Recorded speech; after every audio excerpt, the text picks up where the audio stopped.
안녕하세요. 이번 시간에는 대공황의 원인과 경제대책에 대해서 살펴봅시다. 그래서 총 4문단으로 이루어져 있는데 이 지문은 여러분이 이해하기 조금 어려울 수 있습니다. 왜냐하면 경제 용어가 많이 나오는데 여기 나오는 경제 용어는 여러분이 꼭 아셔야 되는 거예요. 그리고 경제 용어뿐만 아니라 경기의 흐름을 좀 이해하셔야 되거든요. 그래서 이 강의는 좀 집중해서 들으셔야 할 것 같습니다. 그래서 먼저 이 본문 해설하면서 용어에 대한 해설 같이 하고요. 전체 다 해설한 다음에 이 본문의 내용만 한 번 더 정리하는 식으로 수업을 진행해 볼까 합니다. 그럼 첫 번째 문단 볼게요. 1929년 미국 주식시장의 붕괴를 기점으로 전 세계로 확산된 대공황이 경제학에서 가지는 의미는 빅뱅이 물리학에서 가지는 의미에 비유되기도 한다. 자, 그러니까 뭐요? 1929년에 미국에서 주식시장이 붕괴되고 전 세계로 대공황이 확산되었어. 이것은 빅뱅과도 같이 아주 큰 변화야. 라고 이야기하고 있어요. 아주 큰일이었다. 산업혁명 이후 서구 경제는 여러 차례 경기 침체를 경험했어요. 산업혁명이 18세기 말에 있었죠. 18세기 말 이후로 1929년이니까 20세기 초겠죠. 아주 여러 번 경기 침체. 경기 침체는 뭘 말해요? 공황을 말해요. 공황. 경기가 침체된 상황. 경기가 침체되었다는 것은 경제 상황이 좋지 않다는 거죠. 이 경제 상황이 좋지 않다는 것은 바로 통화량이 감소되었던 얘기입니다. 통화는 뭐예요? 돈이죠. 시중에 유통되는 돈이 너무 작아. 그래서 경제 활동이 침체되었어. 경제 모든 활동이 침체. 가라앉았어. 이것을 우리는 공황이라고 하는데 1929년 1차 세계대전 직후에 일어난 공황은 대공황으로 불려. 왜냐하면 너무나 깊고 아주 큰 변화였기 때문이야 라고 말해요.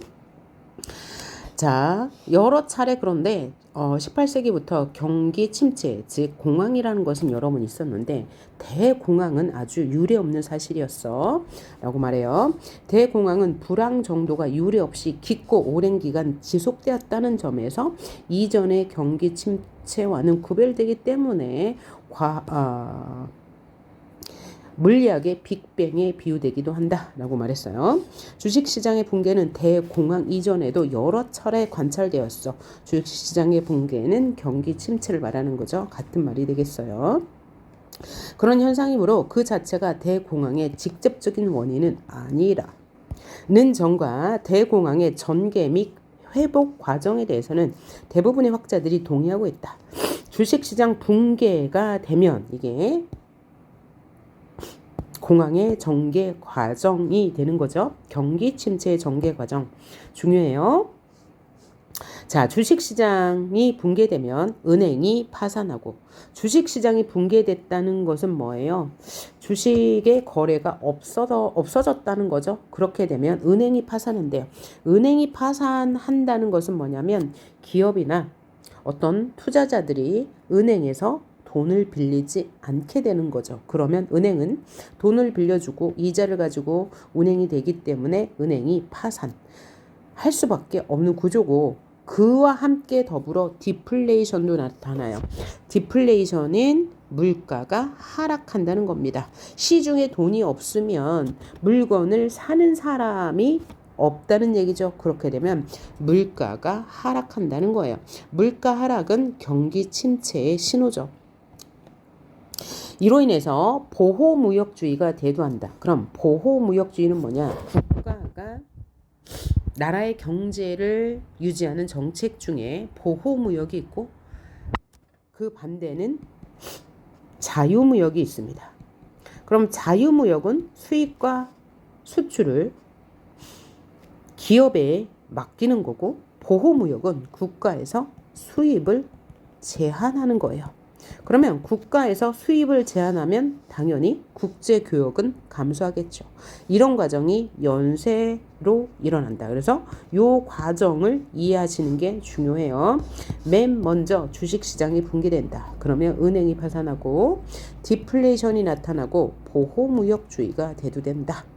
그렇게 되면 국제교역이 감소된다. 이 과정의 흐름을 이해하시면 되겠습니다.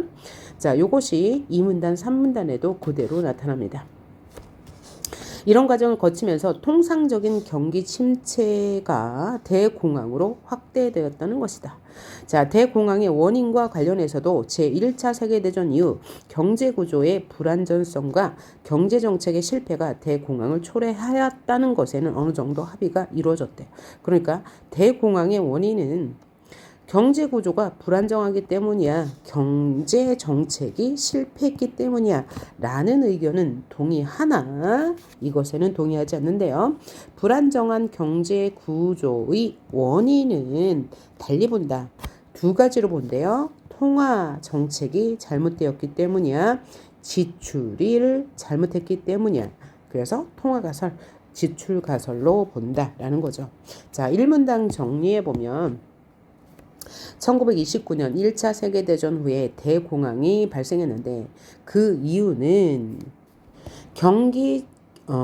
경제정책의 실패, 경제구조의 불안정성 때문이야 라는 건데 이 두 가지 이유에 대해서는 대부분이 동의하지만 경제구조의 불안정성의 원인은 두 가지로 봐요. 통화가설, 통화 때문이야. 두 번째 지출가설, 지출 때문이야 라고 이야기하는 거죠. 자, 그럼 통화는 뭐예요? 돈, 화폐를 말하고요. 지출, 어떤 물건을 구매하는 것을 지출이라고 하죠. 이 두 가지 원인으로 본다는 거예요. 그래서 1문단을 보니 나머지 2, 3문단은 어떤 내용이겠어요? 통화정책과 지출가설, 통화가설과 지출가설의 내용을 설명하고 그 다음에는 대공황은 이런 식으로 발생되니까 앞으로는 이런 공황을 방지하기 위해서 어떤 정책이 필요할 거야? 라는 내용으로 이어지겠죠. 그럼 두 번째 문단 봅시다. 통화가설을 지지하는 학자들은 대공황의 원인을 미국 중앙은행인 연준의 통화정책이 실패했기 때문이다 라고 본대요. 자, 대공황이 실패한 원인을 미국 중앙은행인 연준의 통화정책 실패에서 본다고 했는데 왜 그러면 미국 연준의 통화정책의 실패를 대공황의 원인이라고 보았을까요? 그 이유에 대해서 밑에서 설명할 거예요. 연준이 1920년대 중반까지 공개시장에서 국채 매입을 통해 통화량을 확대함에 따라 주식시장으로 자금이 유입되었고 전반적인 물가와 더불어 주식과 같은 자산 가격이 상승하기 시작했다. 여기서 연준은 미국 연방준비위원회라는 뜻이고요. 우리나라의 한국은행과 같은 역할이에요. 그러니까 이 연준이 통화정책을 실시하는 거죠. 통화정책은 뭐냐? 시중의 통화량을 조절하는 거예요. 시중에 만약에 통화량이 많아. 그러면 어떻게 돼요? 연준은 통화량을 줄이는 정책을 펴야 되겠죠. 만약에 시중의 통화량이 너무 적어. 그럼 연준은 통화량을 늘리는 정책을 실시해야 될 거예요.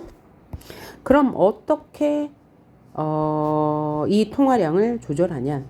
시중에 돈이 많을 땐 시중의 통화량을 줄이는 정책을 펴야 되잖아요. 시중에 통화량이 많으면 연준은 즉 통화정책은 시중의 돈을 줄이는, 회수하는 정책을 펴는데 그것은 두 가지 방법이 있어요. 첫째는 시중에 돈이 많으면 이자율을 높일 수 있어요. 이자율을 높이면 시중의 통화가 줄어들어요. 자, 사람들은 이자율이 높으면 은행에서 돈을 빌리지 않죠. 그렇죠? 그러면 시중의 통화량이 줄어들 거예요. 이런 방법 한 가지가 있고 두 번째는 채권을 매입하는 방법. 매입하는 게 아니고 매각하는 방법이 있습니다.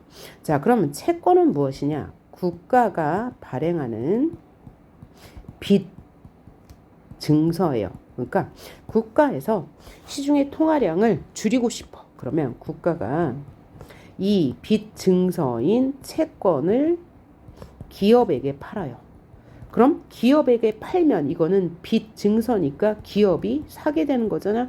그럼 기업이 사게 되면 이 기업이 가지고 있던 돈을 국가에 주게 되죠. 그러면 시중에 돈이 줄어드는 효과가 있는 거예요. 그럼 반대로 시중에 통화량이 너무 없어요. 그러면 연준과 같은 중앙은행은 어떻게 해야 돼요? 시중의 통화량을 늘려야 되죠.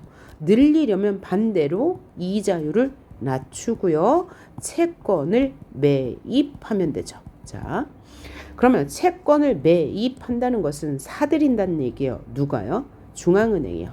중앙은행이 채권을 매입한다는 것은 이미 발행한 채권을 사들인다는 거예요. 매입, 사들여요. 그러면 어떻게 되냐? 채권을 국가에서 사게 되면 어떻게 돼요?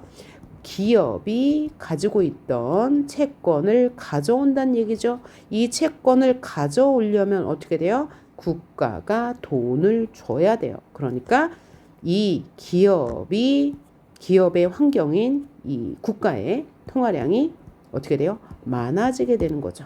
이해가 갔을까요? 자, 다시. 자, 시중은 통화 정책을 통해서 정부는 통화 정책을 통해서 통화량을 조정하는데 두 가지 방법이 있어요. 첫 번째, 이자율을 조정한다. 두 번째, 채권을 매입하거나 매각한다. 채권이란 국가가 발행하는 빚 증서이다. 국가가 발행해요. 국가가 발행했어. 발행하면 매각하는 거예요. 매각, 채권을 판다는 얘기예요. 팔아요. 팔면 누가 사요? 기업이 사요. 자, 기업은 시장에 있는 거죠. 그러면 매각하면 기업이 이 채권을 사게 되면 기업에 있던 돈이 국가로 가죠. 그래서 시중의 돈이 줄어들어요. 오케이? 자, 그러면 채권에 대해서 자세하게 얘기하긴 그렇지만 채권을 파고 사는 행위도 경제활동이죠. 채권을 사는 기업은요, 왜 살까요? 이자를 받으려고 사는 거예요. 그렇죠? 자, 이렇게 되고, 그러니까 국가가 한 나라에서 채권을 매각한다는 것은 시중에 있는 돈을 끌어온다는 얘기예요. 그 다음에 매입한다는 것은 이미 발행했던 채권을 회수한다는 얘기죠. 회수하게 되면 시중에 돈을 줘야 돼요. 기업에. 그러니까 시중에는 통화량이 많아진다 라고 할 수 있고요. 또 이자율을 높이면 시중에서 이제 대출을 적게 받으니까 시중의 돈이 감소하게 되죠. 통화량이. 이자율을 반대로 낮추게 되면 시중에 있는 돈이 줄어들게 돼요. 이런 과정 이해하시면 되겠고요. 본문으로 돌아와서 연준이 1920년대 중반까지 공개시장에서 국채 매입했어. 국채를 매입하면 시중의 통화량이 증가하는 거죠. 통화량이 증가하게 되어 매입을 통해 통화량을 확대함에 따라 주식시장으로 자금이 유입돼요. 그러니까 시중에 돈이 많으면 어디다 투자하지라고 하다가 주식시장에 투자하게 되니까 자, 주식시장에 자금이 유입되는 거고 전반적인 물가와 더불어 주식과 같은 자산 가격이 상승하죠. 물가도 상승해요. 왜? 시중에 돈이 많으니까. 시중에 돈이 많으면 물가가 상승해요. 자, 더불어 주식과 같은 자산 가격도 상승하겠죠. 당시의 세계는 1차 대전 후의 세계는 국제통화제도로 금 보유가 증가할 경우 통화량도 같이 증가시켜 자국 화폐와 금의 교환 비율을 일정하게 유지하는 금본위제. 그러니까 금본위제는 뭐예요? 통화량이 증가하면 금의 보유량도 증가하는 것이다 라는 것이죠. 이었다. 수출 증가에 따른 해외로부터의 지속적인 금의 유입으로 우리 지금 뭐 보고 있습니까? 통화가설에 대해서 보고 있는데 이 통화가설은 미국의 통화정책 실패로 인해서 대공황이 발생되었다고 말했는데 그 과정을 지금 설명해 주고 있는 거예요. 당시 미국은 국채 매입으로 인해서 시중에 돈이 많아졌어요. 그래서 물가도 상승했죠. 게다가 당시는 금본위제였기 때문에 수출이 증가하면 해외로부터 지속적으로 금이 유입되었어요. 그래서 금 보유고가 증가하고 있음에도 불구하고 주식시장 과열을 진정시키기 위해서 시중에 금이 많아지니까 돈도 많아진 거죠. 그래서 주식시장은 과열될 거야. 이것을 진정시키기 위해서 공개시장을 통해서 국채를 매각하는 긴축 통화 정책을 실시했대요. 그러니까 시중에 돈이 줄어들게 통화량이 감소하게 된 거죠. 국채를 매각하면 어떻게 돼요? 국가가 발행한 채권을 기업이 사기 때문에 기업이 가지고 있던 돈이 국가로 흘러가게 되면서 통화량이 줄어들어요. 통화량이 줄어드는 것을 긴축 통화 정책이라고 하는 거죠. 그래서 통화량이 감소하고 이자율은 높아지겠죠. 뭐라고요? 통화량이 감소하면 이자율은 높아지는 반비례 관계죠. 시중에 돈이 없으면 당연히 이자율이 높아지겠죠.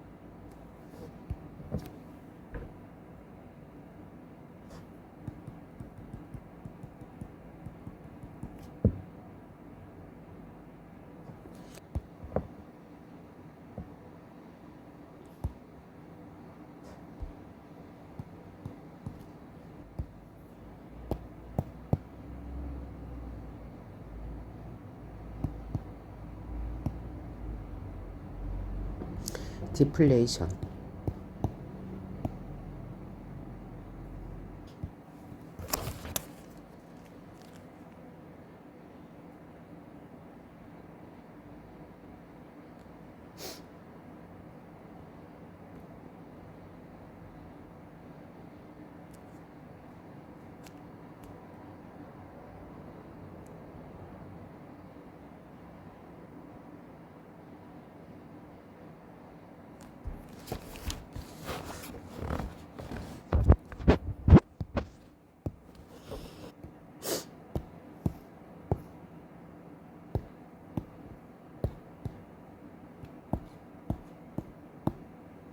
통화가설에서는 미국의 통화정책 실패로 본 반면에 산문단에서는 주식시장 붕괴까지는 흐름이 똑같지만 내구재에 대한 소비 감소가 원인이다 라고 했어요. 그럼 내구재는 뭐냐면 변하지 않아서 오랫동안 쓸 수 있는 물건을 내구재라고 합니다. 내구재에 대한 소비 감소가 미국 대공황의 원인이라고 주장한다. 그 이유를 지금부터 설명합니다. 미국은 제1차 세계대전 당시 유럽에 군수물자를 판매함으로써 엄청난 부를 축적하는 한편 설비 투자를 지속적으로 확대시켜갔다. 1차 세계대전 당시에 미국은 무기를 팔아서 엄청난 부를 축적하는 한편 설비 투자를 지속적으로 확대해 나갔어요. 그러니까 물건을 생산할 수 있는 공장을 엄청 많이 지었다라는 이야기죠. 1920년대 말 미국 경제가 심각한 과잉 설비 상태에 처해 있다. 그러니까 공장을 너무 많이 지은 거죠. 그래서 투자 기회가 소진되었어. 더 이상 투자할 곳이 없어. 그래서 이런 공장에 대한 실물 투자, 공장과 같은 실물 투자보다는 오히려 주식과 같은 금융자산에 대한 투자가 활발히 진행되었다. 흐름은 똑같죠. 이런 상황에서 시장의 내재적 불안전성에 따른 예기치 못한 요인으로 주식시장이 붕괴되면서 미래소득에 대한 불확실성이 증가함에 따라 내구재 소비가 점점 감소하게 되었다. 그러면 여기까지 이해해봐요. 주식시장과 같은 금융자산에 대한 투자가 진행되었는데 이런 상황에서 하나 더 내재적 불안정성으로 인한 주식시장 붕괴라고 했네요. 그러니까 여기 지출가설은 주식시장 붕괴의 원인이 내재적 불안전성이라고 보았고, 아까 통화가설은 주식시장 붕괴의 원인이 미국의 통화정책 실패, 통화량을 감소했기 때문이다 라고 얘기한 거죠. 그러면 내재적 불안전성이란 뭐냐? 뭔가 투자를 꺼리는 거죠. 투자를 꺼리고 소비를 꺼리는 거예요. 그러니까 내가 돈이 있다고 해도 소비를 하지 않는 거고, 내가 돈이 있다고 해도 투자를 하지 않는 내재적 불안전성으로 인해서 주식 투자가 감소했고, 그래서 주식시장이 붕괴되었고, 그래서 미래소득에 대한 불확실성이 증감에 따라 내구재 소비도 감소되었어요. 그리고 생산된 제품이 재고로 쌓여 소비하지 않으니까 재고가 많이 남게 되죠. 남게 되자 기업 투자 역시 감소하게 됐죠. 그렇죠. 재고가 많은데 물건을 생산할 필요가 없죠. 물건을 생산하지 않으니까 뭐도 늘어요? 실업률도 증가하죠.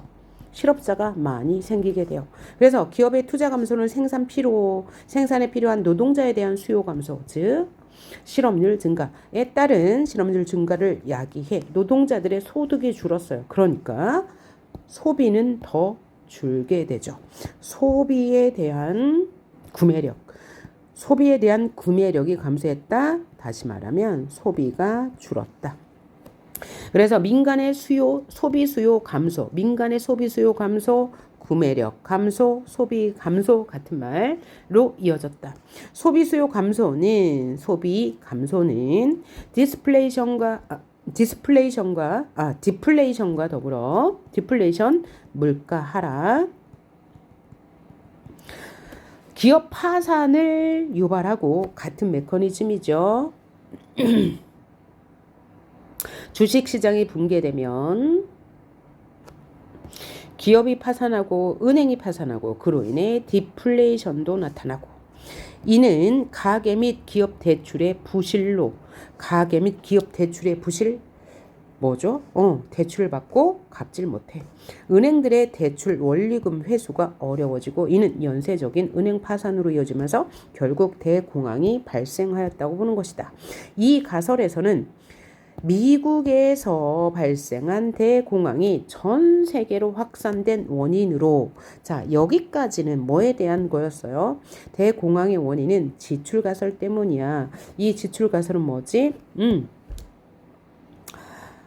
내재적 불안전성으로 인해서 구매력이 감소한 거야. 소비 수요가 감소한 거지. 이로 인해서 디플레이션, 기업 파산이 연쇄적으로 일어난 거지.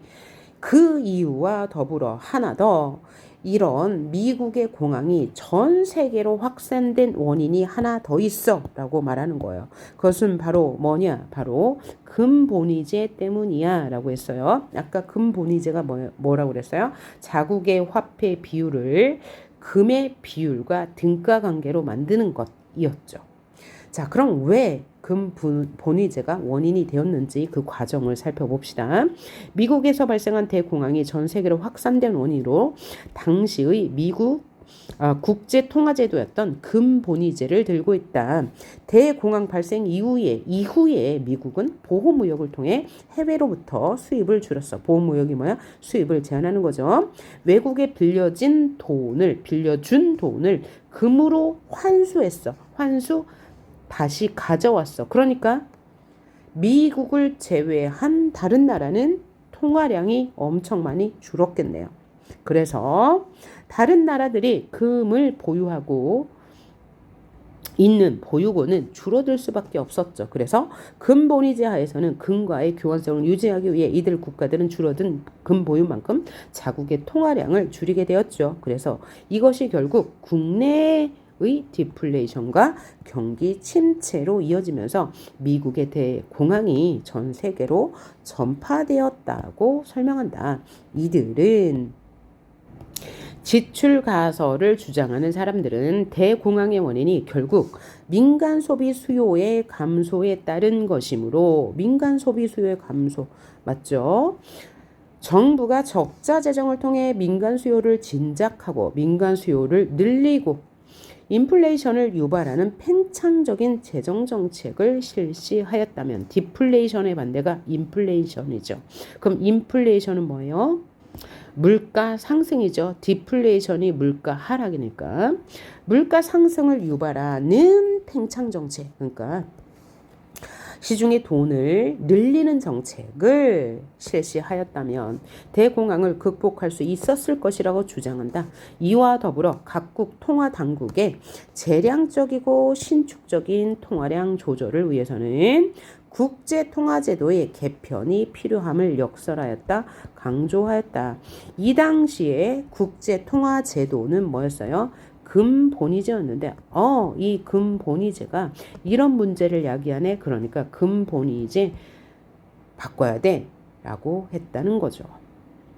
자, 그래서 산문단은 대공황의 원인을 지출가설로 봐. 이 지출가설은 뭐냐?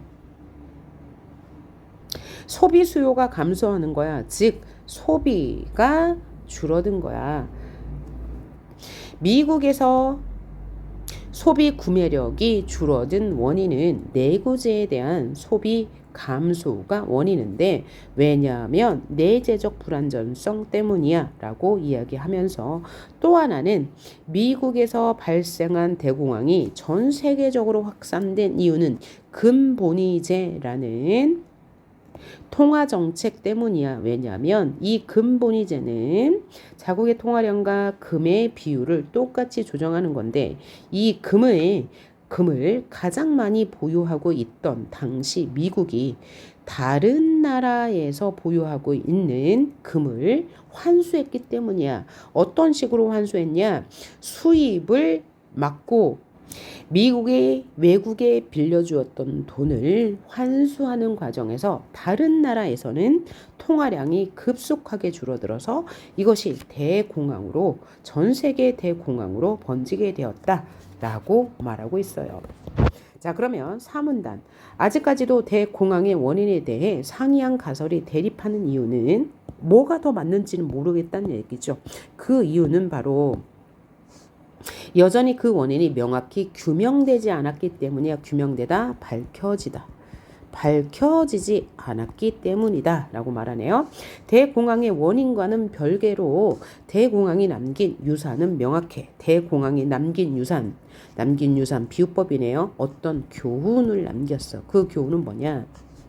대공황의 회복 과정에서 정부의 역할이 정말 중요하다는 인식이 대두되었고 이와 함께 경기 대응과 위기 관계를 위한 정부의 개입과 간섭이 정당화됐어. 그러니까 이걸 뭐라고 그래요? 보호무역주의라고 하죠. 보호무역주의가 정당화되면서 공공부문이 확대되었고 그동안 신봉되어 왔던 보이지 않는 손, 이건 뭐래요? 자유무역주의. 이에 의한 시장 기능을 지지하는 자유방임주의는 수정되었어. 자유방임주의가 수정되었다는 것은 보호무역주의가 더 설득력을 얻게 되었어 라는 거죠. 또한 금융위기를 예방하고 수습하기 위해서는 중앙은행의 적극적인 노력과 대응, 이것은 바로 뭐예요? 정부의 개입과 간섭이죠. 이것이 더 필요함을 교훈으로 얻었다 라고 이야기하고 있어요. 자, 그러면 이 전체 내용을 다시 한번 정리해 볼게요. 자, 첫 번째 문단에서 대공황의 원인을 설명했는데 그 원인의 모든 학자들이 공통적으로 보는 원인은 첫째, 주식시장 붕괴, 둘째, 은행 파산, 디플레이션, 보호무역주의로 이어졌다. 이것은 모든 학자들이 동의하는 거다. 하지만 주식시장 붕괴가 직접적인 원인이 아니다. 왜냐하면 이러한 공황은 산업혁명 이후에 몇 차례 발견되었기 때문이다 라고 얘기했고, 하지만 이러한 공황의 과정은 다 동의하지만 대공황으로 이어진 것에 대해서는 이견이 있는데 거기서도 요 두 가지 이유에서는 다 동의한다. 첫째, 경제 구조가 불안정하기 때문이다. 두 번째는 경제 정책이 실패하였기 때문이다. 여기에는 모두 동의하지만 경제 구조의 불안정성에 대해서는 이견이 있다. 경제 구조가 불안정한 이유는 통화 가설을 이야기한 한 측이 있고 또 지출 가설을 이야기한 한 축이 있다. 그러면 통화 가설이 대공황의 원인이라고 본 사람들은 중앙은행의 잘못된 경제정책 때문이라고 본다. 왜냐하면 국채를 매입하면, 즉 시중의 통화량이 증가하면 경기가 활성화되는데 이 당시에 연준은 정책을 잘못 펼쳤어. 왜냐하면 국채를 매입하지 않고 매각하여서 통화량이 감소했고, 통화량이 감소하니까 이자율이 증가하고, 이자율이 증가하니까 주식 가격이 붕괴되었지. 그러면서 동시에 그러면 이때 어떻게 돼요? 통화량을 늘리는 정책, 국채를 다시 매입해야 되는데 매입하지 않고 진성어음주의 정책을 썼어. 이미 경기는 불황으로 갔죠. 공황이 발생하였는데 진성어음주의 정책을 썼어요. 이 진성어음주의 정책은 경기가 불황인 상태에서는 오히려, 그러니까 통화량이 줄어든 상태에서는 오히려 통화량을 더 줄이는 효과로 나타났기 때문이야. 이래서 상업은 더 위축되었고 통화량 다시 감소, 주식가격 하락하고 기업은 파산하고 은행도 파산하고 통화량은 다시 줄어드는 효과를 낳았지. 그래서 결국 디플레이션으로 이어졌다라고 보는 거고, 지출 가설은 1차 대전 이후에 미국은 설비 투자를 더 강화했어. 과잉 설비 투자로 인해서 시장은 내재적 불안정성이 생기게 되었다. 그래서 시장이 붕괴되고 주식시장 붕괴되고 경기 불안정성은 더 높아지고, 그러면서 내구재 소비는 줄어들고 재고는 쌓여서 기업의 투자는 감소하였고 노동의 수요는 감소하고 실업이 증가하고 소득이 감소했지. 이로 인해서 민간 소비 수요는 더 감소할 수밖에 없었죠. 그래서 디플레이션이 발생하고 기업 파산하고 은행 파산했다. 하나 더 이유를 들자면 당시에 재정정책인 금본위제도 문제였다. 왜냐하면 금본위제 하에서는 금의 양과 통화량의 양을 같게 유지해야 되는데 금을 가장 많이 보유하고 있던 미국이 보호무역주의를 실시함에 따라 수입을 제한했고, 그 다음 다른 나라에 빌려주었던 돈을 환수하면서 다른 나라의 돈이 미국으로 몰리게 되었고, 그러니 다른 나라도 대공황으로 이어지게 되었다라는 내용입니다. 자, 이해를 잘 하셨으면 좋겠네요. 자, 그러면 문제로 들어가 봅니다. 1번. 이거를 이해한 내용으로 적절하지 않은 것을 골라라 라고 했어요. 1번. 주식시장의 붕괴는 대공황 이전에도 여러 차례 있었다고 했죠. 경기 침체는 여러 차례 있었어. 경기 침체의 시작은 바로 주식시장 붕괴야 라고 말했으니까 얘는 맞는 말이 될 거고. 선지 2번. 대공황 이전에는 보이지 않는 손에 의한 시장 기능을 지지했죠. 그런데 대공황을 거치면서 보이지 않는 손보다는 정부의 시장 개입, 보호무역이 더 중요하구나라는 교훈을 얻었다고 했으니까 맞는 말.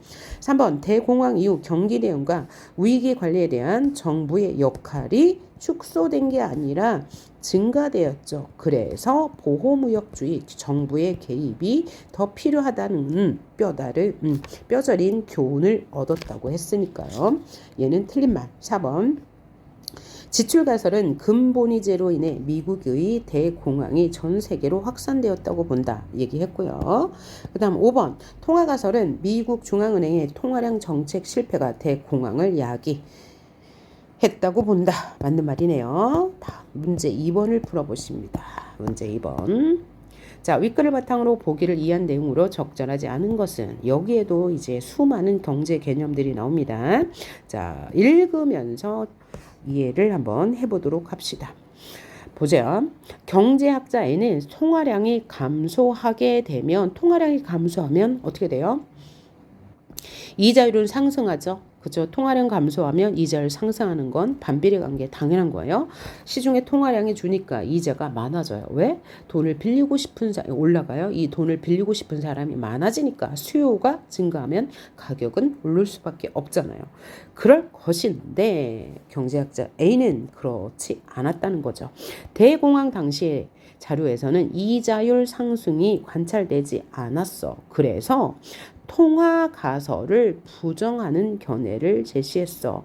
자, 통화 가설은 뭐예요? 미국이 통화 정책을 잘못 펼쳤기 때문에 대공황으로 이어졌어. 그것은 뭐냐면 시중의 통화가 줄어들었으니까 통화량을 늘리는 정책을 펼쳐야 하는데 그러지 않았거든요. 근데 이때 통화량이 줄었으면 이자율이 상승했어야 되는데 이자율이 상승했다는 자료를 찾지 못했어요. 그래서 A 학자는 경제 변수를 이해하는데 명목 변수와 실질 변수를 명확히 구별해야 함을 강조했어. 그러면 명목 변수와 실질 변수가 뭔지 봅시다. 그럼 명목 변수는 뭐냐면 그냥 숫자만 따진 거예요. 숫자. 그런데 실질은 뭐냐면 실질은 숫자 외에 다른 요인까지 따진 겁니다. 예를 들면 물가가 상승하면 통화량도 당연히 많아지는 거죠. 그러니까 물가가 10원에서 100원으로 올랐어요. 그러면 통화량도 이 하나의 물건을 사기 위해서 100원을 써야 되는 거잖아요. 그래서 물가가 상승하면 통화량도 많아지고요. 그 다음에 물가가 하락하면 통화량도 감소할 거예요. 자, 이런 상황에서 만약에 디플레이션이 일어났어요. 디플레이션이 일어나면 물가가 하락하죠. 그러면 물가가 하락하면 어떻게 해요? 통화량도 감소하는데 이렇게 되면 통화량이 감소했다는 거죠. 통화량이 감소했다는 것은 명목 통화량이 감소했다는 얘기고 이때 디플레이션으로 인해서 실제 물가도 하락한 거잖아요. 따라서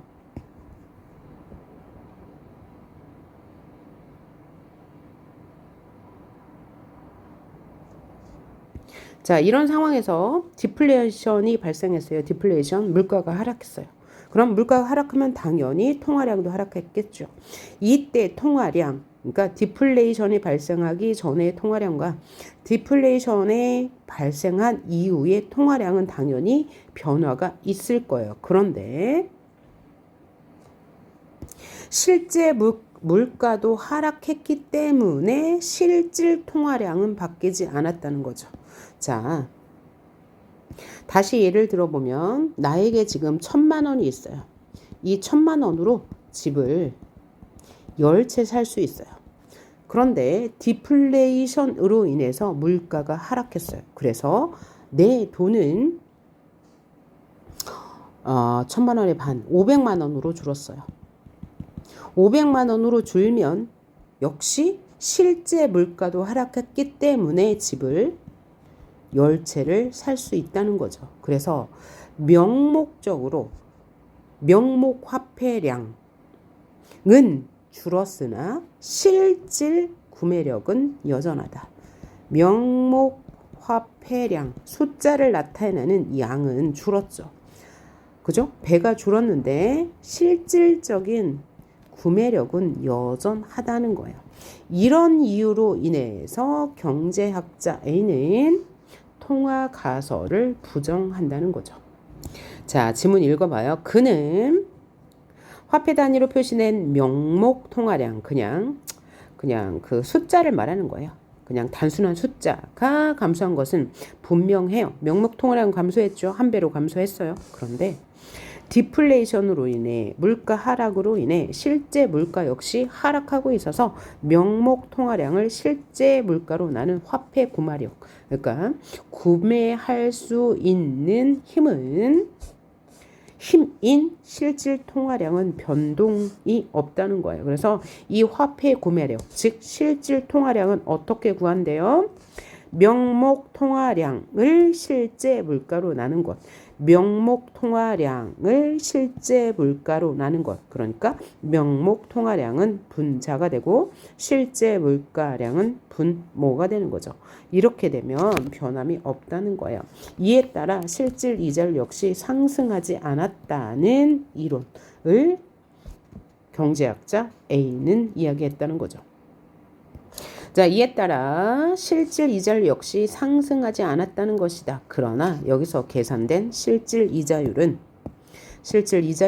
명목 이자율의 실제 인플레이션을 차감한, 자, 여기 예를 써봐요. 실질 이자율은 뭐라고요? 명목 이자율에서 실제 인플레이션을 차감 뺀 값인 사후적 실질 이자율로서 실물 경제에서 투자와 소득을 실제로 결정하는 사전적 실질 이자율과는 개념적으로 구분된다. 그럼 여기서 우리가 알아둬야 하는 거, 실질 이자율 빼기 사후적 실질 이자율은 그러니까 명목 이자율에서 실제 인플레이션을 뺀 값이다 라는 것 알아둬야 되고, 이게 사후적 실질 이자율이에요. 그러면 사후적 실질 이자율이란 뭐냐? 어떤 공황이 발생하고 나서, 어떤 사건이 발생하고 나서 계산하는 실질 이자율이란 거죠. 오케이? 그래서 이것은 사전적 실질 이자율과는 다르다. 그러면 사후적 실질 이자율은 명목 이자율에서 실제 인플레이션을 뺀 값인데, 그러면 사전적 실질 이자율은 어떻게 구하는지도 알아야 되겠네요. 그럼 두 번째 문단 읽어볼게요. 다른 이자율보다 사전적 실질 이자율이 실물 경제에 미치는 효과를 중시하는 통화가설. 그러니까 통화가설은 사전적 실질 이자율을 중요하게 여겼다.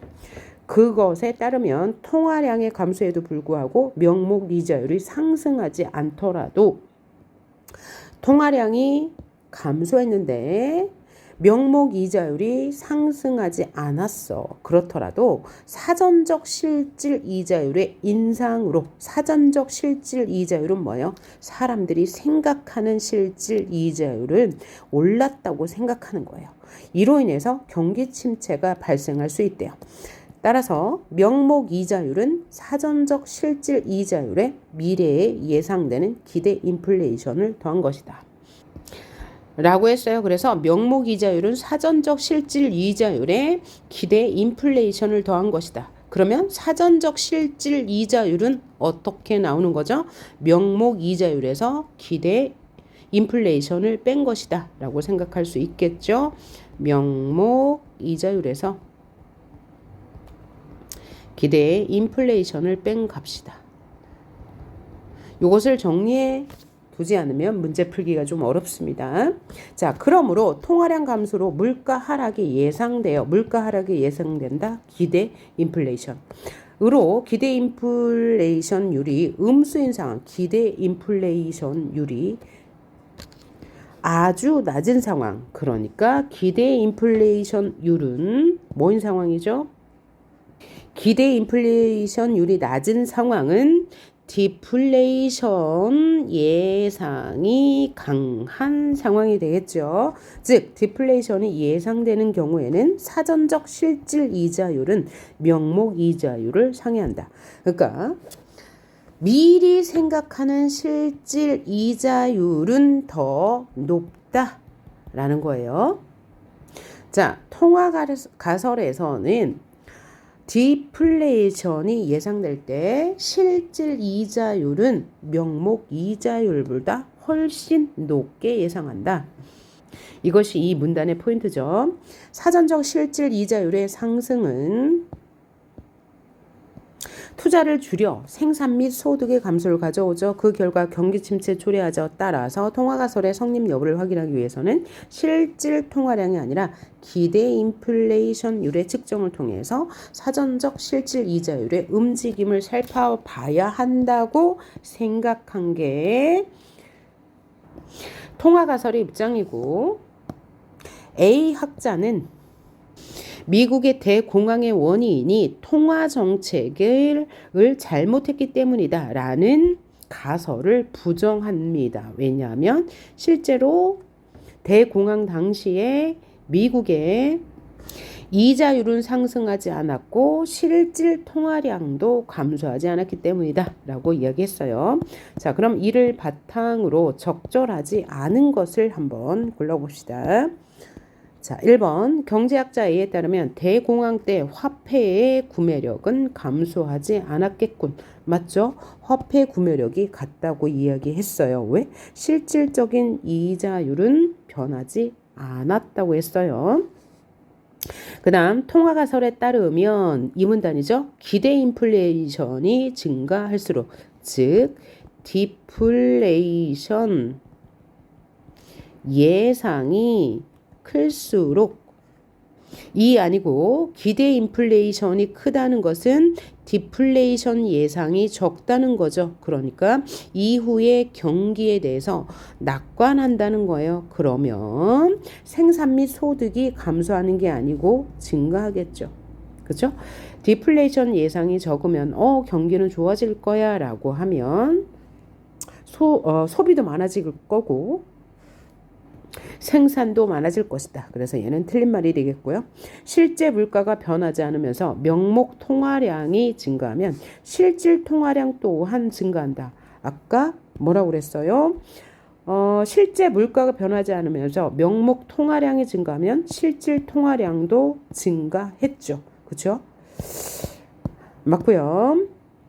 디플레이션에 대한 기대가 존재할 경우, 디플레이션에 대한 기대, 앞으로 경기가 침체될 거야, 물가가 하락할 거야 라고 생각하는 경우에 사전적 실질 이자율은 명목 이자율을 상회한다. 여기 그대로 나왔네요. 디플레이션이 예상되는 경우에 실질 이자율은 명목 이자율을 상회한다. 그대로 나왔고요. 5번 통화가설을 지지하는 학자들은 명목 이자율의 상승이 경기 침체의 필수 요건이라 생각하지 않죠. 그럼 무엇이라고 생각하는 거죠? 명목 이자율이 상승했더라도 무엇이 경기 침체를 가져온다고요? 사전적 실질 이자율의 인상. 즉 실질 이자율이 상승할 거라 예상하면 경기가 침체될 것이다 라고 이 부분에서 얘기했어요. 자, 그러면 3번 문제 근에 대한 설명으로 적절한 것을 모두 골라라. 기억이 통화가설이고 니은이 지출가설입니다. 통화가설에서는 대출 부실에 따른 은행의 연쇄적인 파산이 디플레이션을 야기한다고 보았죠. 이것은 다 똑같아요. 그렇죠? 기억, 니은, 아까 통화가설 똑같고 지출가설도 같고요. 그 다음 2번 니은에서는 지출가설에서는 근본이제는 통화당국의 통화량 조절을 도움으로써 통화정책의 재량적인 운용을 돕는다고 하였다.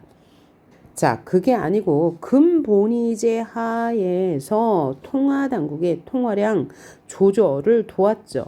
통화당국은 그런데 통화정책의 재량적인 운용을 돕지 못해 대공황이 발생했다고 보았죠. 그래서 재정정책의 수정이 요구된다고 하였습니다. 따라서 틀린 말. 다 주식시장 붕괴의 원인에 대해서 기억은 민간의 소비 수요 감소. No. 반대네요. 니은은 시장에 대한 정부의 정책. 반대로 이야기했고요. 니은은 근본이제가 미국의 디플레이션을 유발하는 요인이라고 설명했다. 맞죠? 근본위제가 미국의 디플레이션을 유발했고 그로 인해서 전 세계로 대공황이 확산되었다고 봤고 니은도 역시 마찬가지였어요.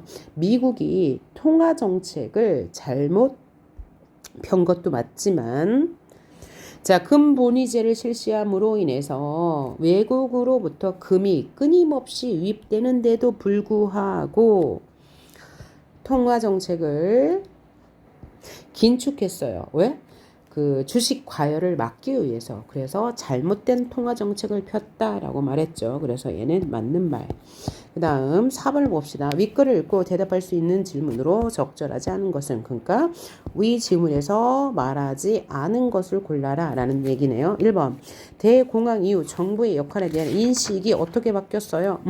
자유방임주의 말고 보호무역주의로 바뀌어야 한다 라고 말했으니까 맞는 말.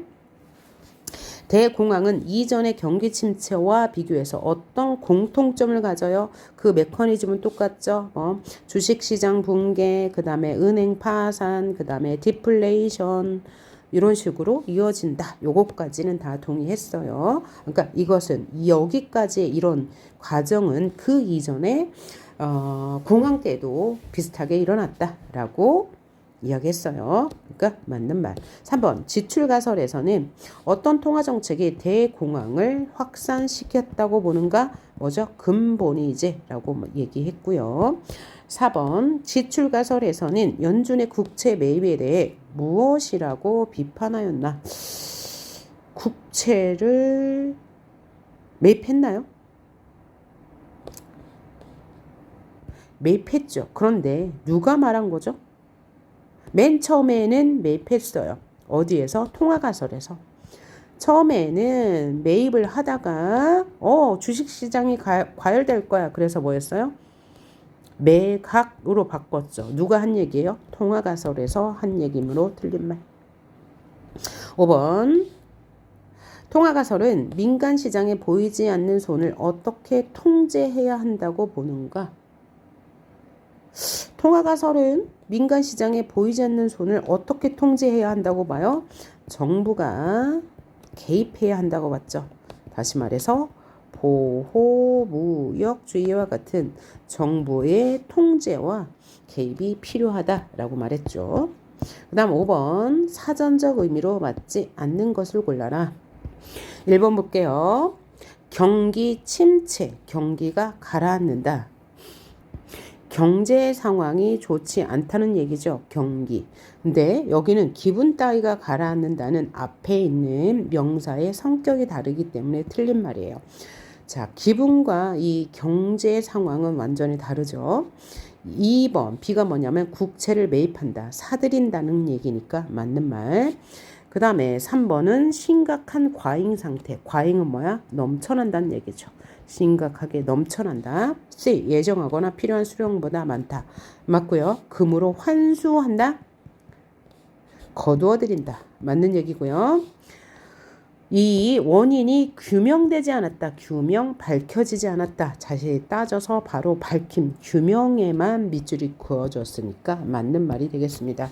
자, 그래서 이번 질문 다 이야기했는데, 다 해설했는데, 대공황의 원인과 대책이었어요. 자, 그래서 여기서는 이 공황의 원인과 대책이라는 지문을 통해서 경제의 용어와 경기의 흐름에 대해서 살펴봤는데 이거 외에도 경제지문에서는 수요와 공급의 원칙, 그 다음에 이자율의 변동 이런 것도 좀 아셔야 돼요. 그 다음에 채권의 흐름 알아야 된다고요? 수요와 공급은 기본이고 채권에 대한 개념 알아야 되고요. 그 다음에 경기 흐름 오늘 본 거 요 정도 알아두시면 다른 경제 지문을 푸는데도 상당히 도움이 될 건데요. 그런 지문들을 다음에 또 공부해 보도록 합시다. 수고하셨습니다.